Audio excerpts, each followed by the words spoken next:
यहाँ अपने नाज़रीन को बताएं कि कौमी athlete gold medalist Arshad Nadeem governor house Peshawar पहुंच गए हैं। गवर्नर खैबर पख्तूनख्वा फैसल करीम कुंडी ने उनका इस्तकबाल किया है। मजीद बात करेंगे डॉन न्यूज़ के नुमाइंदे अब्दुल हकीम मोहम्मद हमारे साथ मौजूद हैं।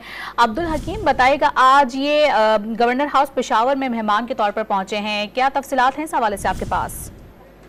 जी बिल्कुल, मेहमान को एक खुसूसी प्रोटोकॉल दिया गया है। अरशद नदीम पेशावर एयरपोर्ट से गवर्नर की खुसूसी गाड़ी के जरिए प्रोटोकॉल में गवर्नर हाउस पहुंच गए हैं और गवर्नर हाउस के मेन गेट से बगी में खूबसूरत किस्म की सजाया गया था पाकिस्तानी परचम से, और बगी में गवर्नर के साथ बैठकर गवर्नर हाउस मेन जरगा हाल पहुंच गए हैं, जहां पे रास्ते में मुख्तलिफ जगहों पर गवर्नर हाउस के अंदर जो मुख्तलिफ कॉलेजों यूनिवर्सिटीज के तलबा हैं उन्होंने फूलों की पत्तियां निछावर की और उन्हें पुरजोश अंदाज में खुश आमदीद कहा। इस वक्त गवर्नर हाउस में वो मौजूद है और अब से थोड़ी देर में जरगा हाल में एक तकरीब मुनक़िद हुई, जहाँ पे समाजी शख्सियात के अलावा दीगर सियासी शख्सियात और तलबा की बड़ी तादाद मौजूद है।